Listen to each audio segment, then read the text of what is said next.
So hello everyone. ये आपका lecture number 2 है, दो चर वाले रैखिक समीकरण युग्म चैप्टर का।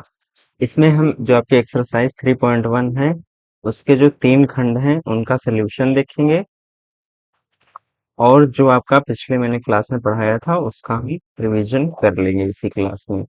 ठीक, तो देखते हैं। तो आपका जो पहला क्वेश्चन है एक्सरसाइज 3.1 का, वो है कि निम्न समस्याओं में रैखिक समीकरण युग्म बनाइए और उनके ग्राफीय विधि द्वारा हल कीजिए। ठीक, तो मैं ऐसा करूंगा कि समीकरण में बना दूंगा और आप सभी लोग ग्राफ बना के उनका सोल्यूशन कर लेना। और जैसे ग्राफ बनाए जाते हैं वो भी मैं बता दूंगा कि ग्राफ कैसे बनाए जाएंगे। ठीक, तो आपका जो पहला क्वेश्चन है वो है कक्षा 10 के 10 विद्यार्थियों ने एक गणित की पहेली प्रतियोगिता में भाग लिया। यदि लड़कियों की संख्या लड़कों की संख्या से 4 अधिक हो तो प्रतियोगिता में भाग लिए लड़कों तथा लड़कियों की संख्या ज्ञात कीजिए। तो हमें क्वेश्चन में क्या दिया गया हुआ है कि जो लड़के और लड़कियों की कुल संख्या है वो कुल संख्या आपकी 10 है, और नीचे एक कंडीशन दी हुई है कि लड़कियां जो हैं वो लड़कों से 4 अधिक हैं।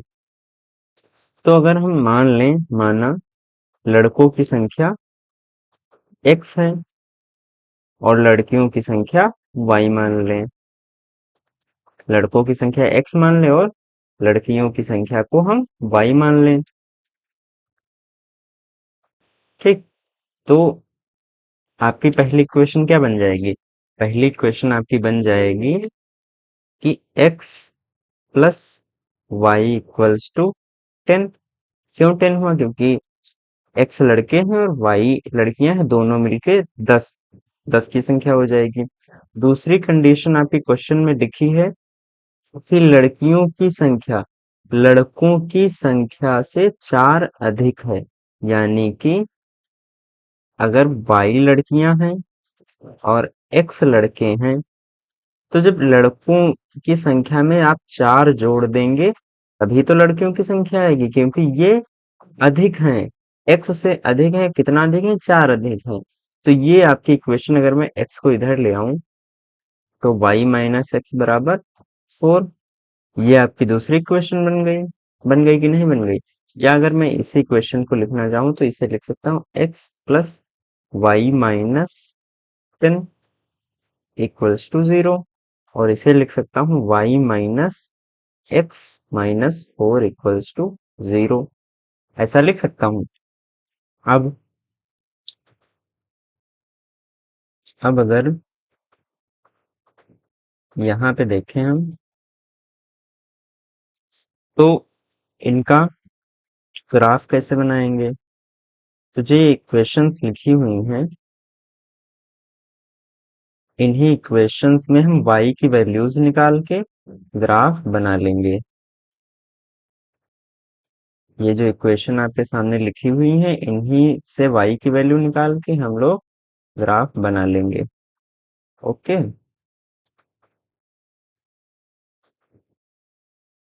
तो आपकी जो पहली इक्वेशन लिखी हुई है वो है कि x x plus y minus 10 equals to 0, और y बराबर अगर हम निकालना चाहें तो ये हो जाएगा 10 माइनस एक्स। ये हो गई आपकी पहली इक्वेशन। दूसरी इक्वेशन क्या हो जाएगी? ये थी आपकी दूसरी इक्वेशन। यहां से y की वैल्यू निकालें तो ये हो जाएगी x प्लस 4। ठीक हो जाएगा ऐसा। तो अगर हम ग्राफ बनाना चाहें, इनका एक ग्राफ प्लॉट करना चाहें तो वो कैसे कर सकते हैं? देखिए जरा, ग्राफ हम कैसे बनाएंगे।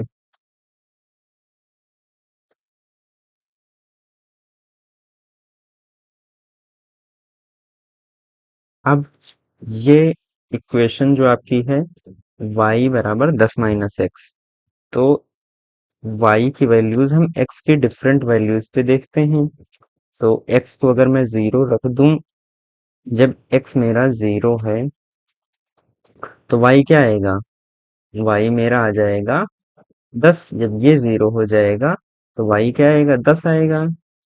जब x को मैं 10 रख दूं तो y मेरा 0 आ जाएगा। तो अगर यहाँ पे 10 हो और यहाँ पर भी 10 हो तो ये कुछ लाइन ऐसे आएगी आपकी, ये लाइन आपकी कुछ ऐसे आएगी। ठीक, ये की जरा, ये मान लिया।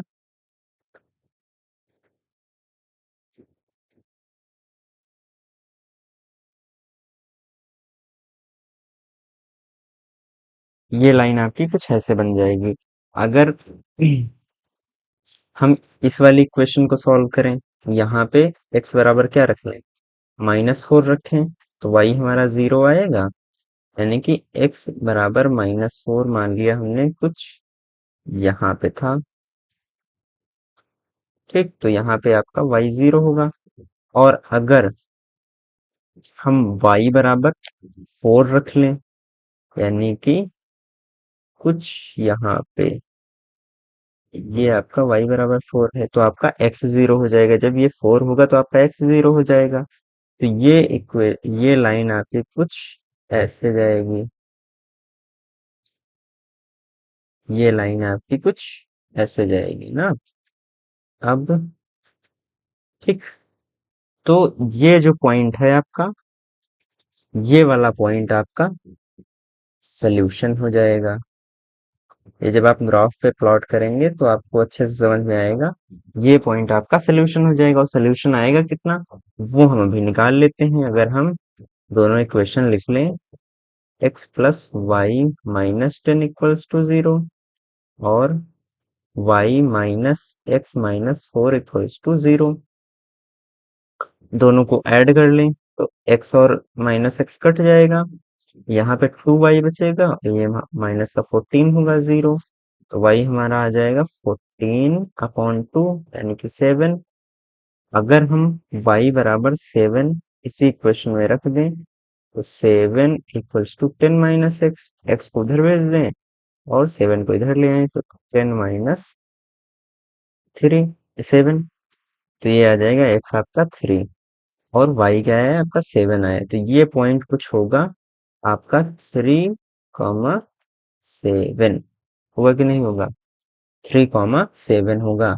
यानी कि यहाँ पे आपका कुछ 3 आएगा, ये निर्देशांक आपका होगा 3 का, और ये होगा आपका y यहाँ पर होगा 7।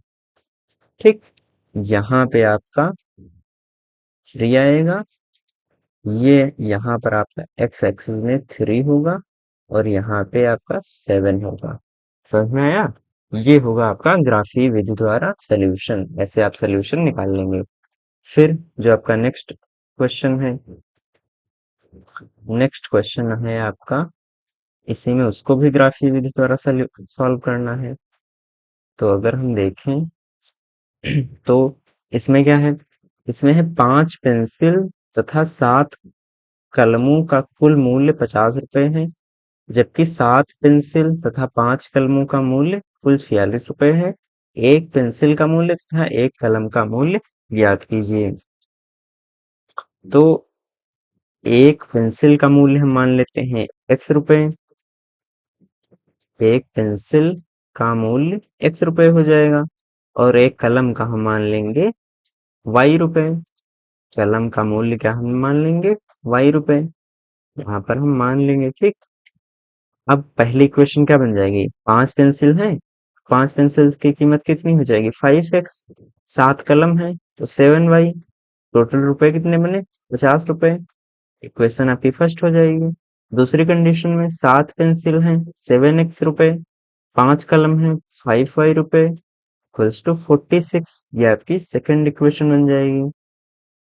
अब मैंने आपको एक प्रतिस्थापन विधि बताई थी, एक विलोपन विधि बताई थी। अब अगर आपको विलोपन विधि से सॉल्व करना है तो यहाँ पर आप x के कोएफिशिएंट देख लीजिए, गुणांक देखिए, यहाँ पे 5 है, यहाँ पे 7 है, तो हमें समान बनाना है। दोनों के गुणांक क्या करने हैं, समान बनाना है, तभी तो हम विलोपन कर पाएंगे। तो समान बनाने के लिए हम क्या करते हैं, हम इसको 7 से गुणा कर देते हैं। क्यों करेंगे? क्योंकि यहाँ पे 7 है ना, तो 7 हम यहाँ पे 7 से गुणा कर देंगे इसके गुणांक से, और इसको गुणा कर देंगे ऊपर वाली इक्वेशन के x के गुणांक से। तो इस पूरी इक्वेशन को 5 से गुणा कर देते हैं, ऊपर वाली इक्वेशन को 7 से गुणा कर देते हैं। तो ये आपकी इक्वेशन बन जाएगी, नई इक्वेशन वो हो जाएगी 35x प्लस 49y बराबर 5 सते 35, 350। ठीक, ये आपकी इक्वेशन मान लिया थर्ड बन गई। नीचे वाली इक्वेशन को गुणा करेंगे तब भी यहाँ 35x और हम 25y, और यहाँ पे 6 पंचे 30 और 5 चक्कू 20, 3 23। ऐसे आपकी चौथी इक्वेशन बन जाएगी। अब इक्वेशन थर्ड से हम चौथी वाली इक्वेशन आपकी घटा देंगे, तो ये कैंसिल हो जाएंगे। 49 में से आपका 25 जाएगा तो कितना बचेगा?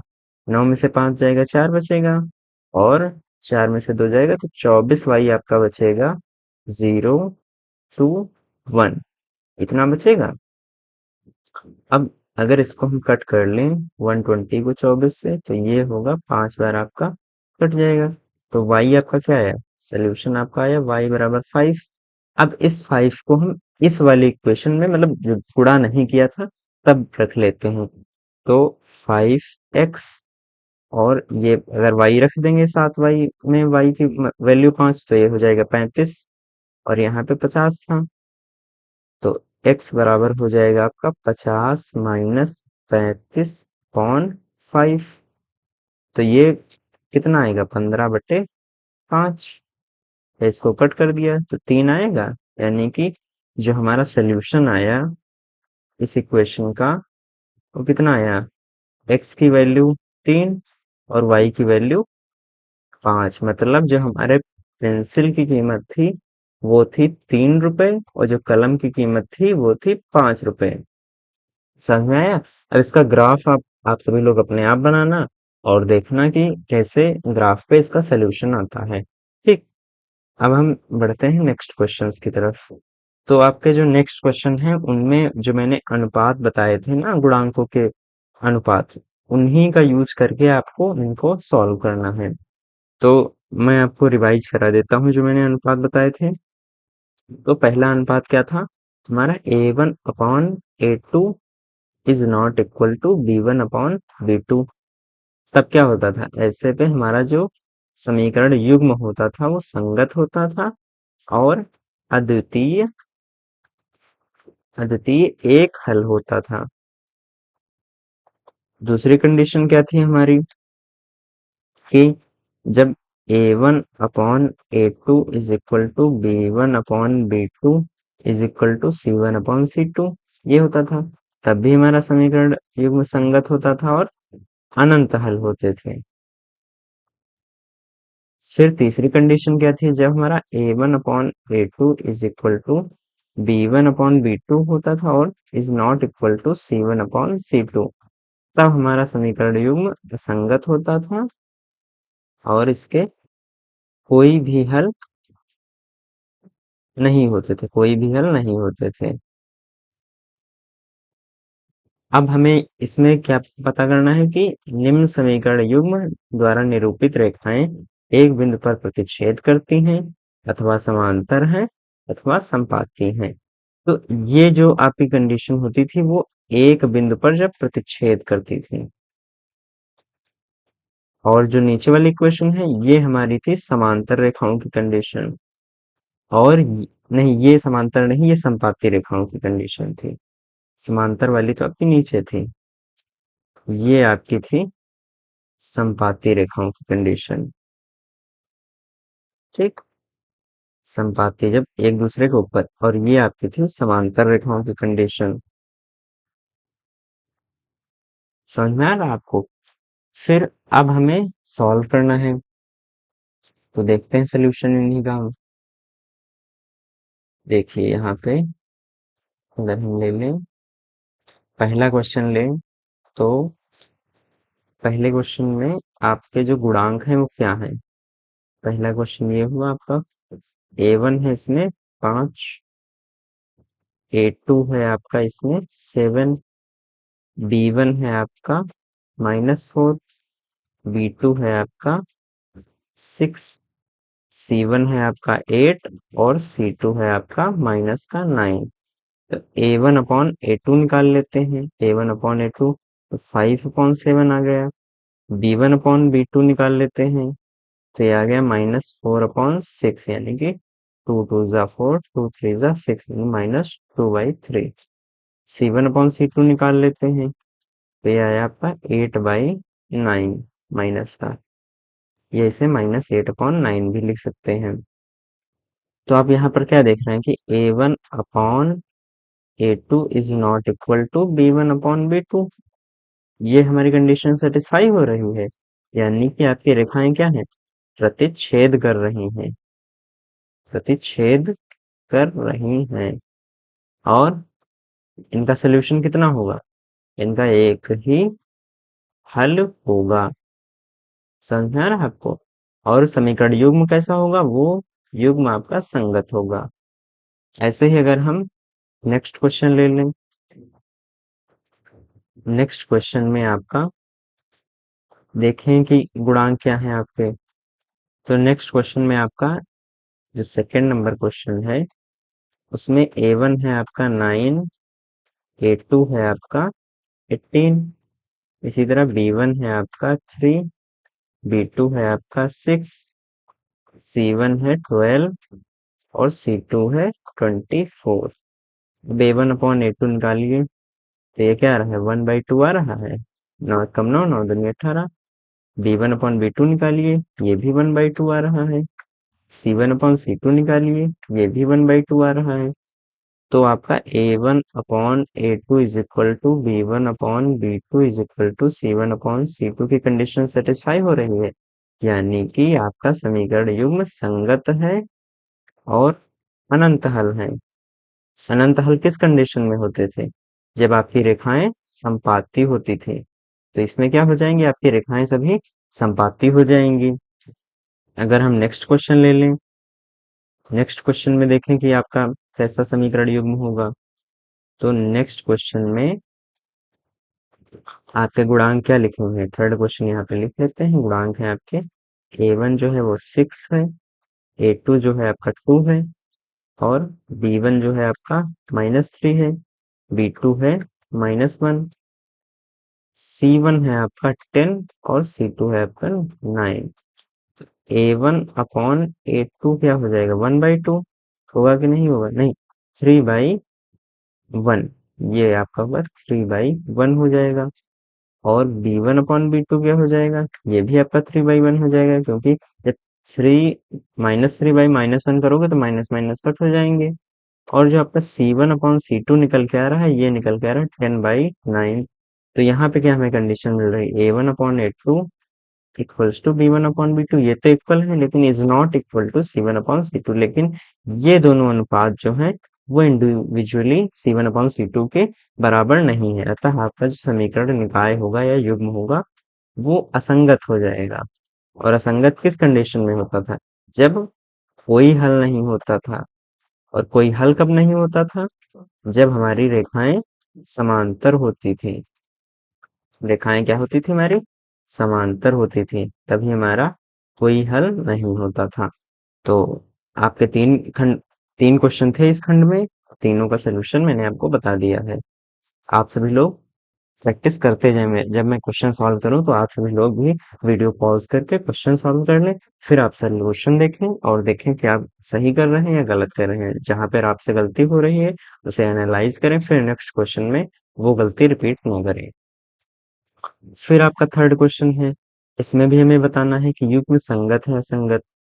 तो हमने पिछले वीडियो में, मतलब पिछले क्वेश्चन में भी देखा कि हाँ संगत असंगत, उसमें पूछा तो आपका केवल प्रतिच्छेदी और समांतर संपाती था, लेकिन मैंने पूरा हर चीज बताई कि सोल्यूशन है कि नहीं। उसी तरीके से मैं इस खंड में भी आपको पूरा बताऊंगा कि कौन से युग्म के सोल्यूशन मिलेंगे, कौन से युग्म के सोल्यूशन नहीं होंगे। तो आपका अगर मैं पहला क्वेश्चन ले लूं तो इसमें क्या है, 3x, ये आपका पहला क्वेश्चन क्या, 3x + 2y = 5 और 2x - 3y इक्वल्स टू 7। तो अगर 5 इसी इक्वेशन को हम लिखना चाहें तो इसको 2y माइनस 5 इक्वल्स टू 0 भी लिख सकते हैं, और इसको 2x minus 3y minus 7 equals to 0 लिख सकते हैं। अब अगर इसमें मैं डायरेक्ट कंपैरिजन करूं a1/a2 का, तो ये क्या आ रहा है, 3/2। ये क्या आ रहा है आपका, 3/2 आ रहा है। यहाँ पे ये 3/2 आ रहा है। अगर मैं b1/b2 का कंपैरिजन करूं, b1/b2 निकालूं, तो ये कह रहा है -2/3 आ रहा है हमारा। देखो ये 2 है और ये -3 है। जब मैं यहाँ पे 3 माइनस का रखूंगा, वो माइनस ऊपर पहुंच जाएगा, तो ये आपका -2/3 हो जाएगा। और C1/C2 क्या हो जाएगा, -5/-7 या 5/7। तो यहाँ पे क्या देखने को मिल रहा है हमको, a1/a2 is not equal to b1/b2। अतः हमारा युग्म क्या होगा, संगत होगा। जब संगत होगा तो एक अद्वितीय हल होगा। जब अद्वितीय हल होगा तो हमारी रेखाएं क्या कर रही होंगी, प्रतिच्छेद कर रही होंगी। ये रेखाएं हमारी प्रतिच्छेद कर रही होंगी। समझ में आया आपको। फिर आपका जो नेक्स्ट क्वेश्चन लेंगे, अगर हम सेकंड क्वेश्चन, इसमें a1/a2 निकाले हम, अगर इसको भी दोबारा लिख लेते हैं, 2x minus 3y minus 8 equals to 0। और इसको अगर लिखें 4x minus 6y minus 9 equals to 0। तो a1 इसमें क्या है, 2 है, b1 क्या, और a2 क्या है, 4 है। तो a1/a2 निकालें तो 2/4 यानी कि 1/2 आएगा। अगर b1/b2 निकालना चाहें तो वो कितना आएगा, -3 और अपॉन में -6। -3 अपॉन में -6, ये भी 1/2 आएगा। ये क्या आएगा, 1/2, ये भी आएगा।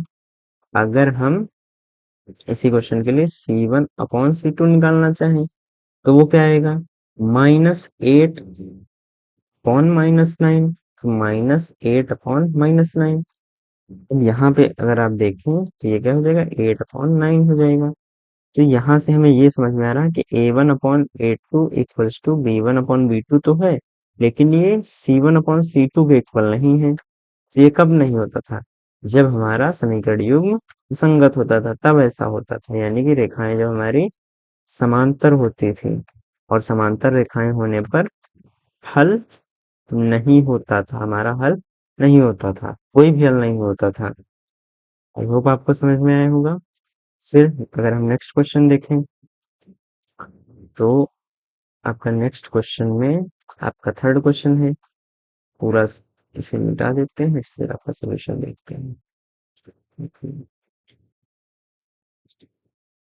तो आपके जो थर्ड क्वेश्चन है, उसको भी हम दोबारा लिख लेते हैं। 3/2x plus 5/3y minus 7 equals to 0।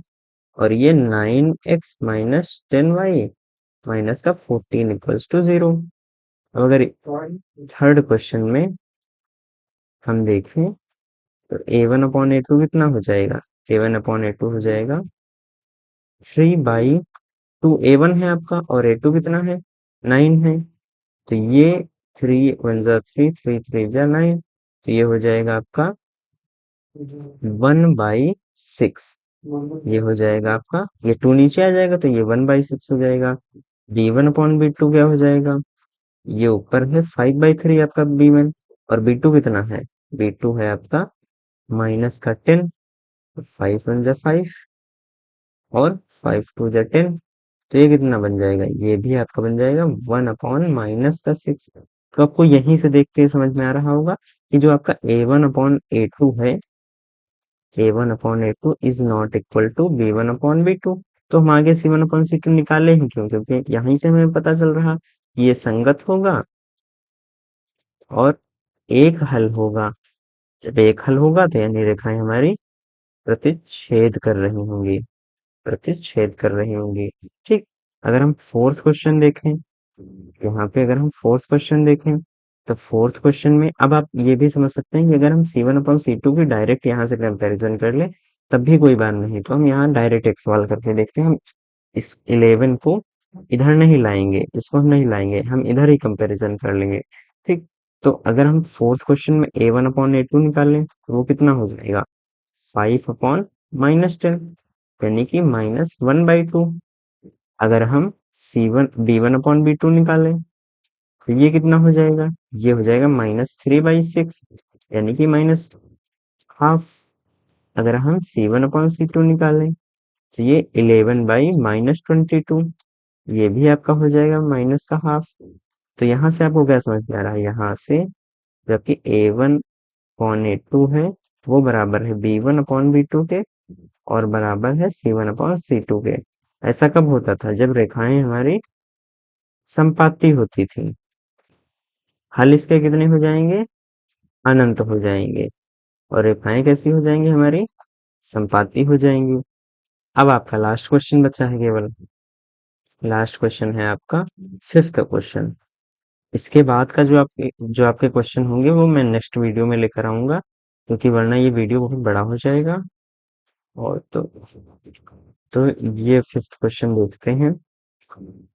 Fifth question को सॉल्व करें तो यहाँ पे आप देखें a1 यही है, और ये b1 है, ये c1 है, ये a2 है, ये b2 है आपका, और ये c2 है।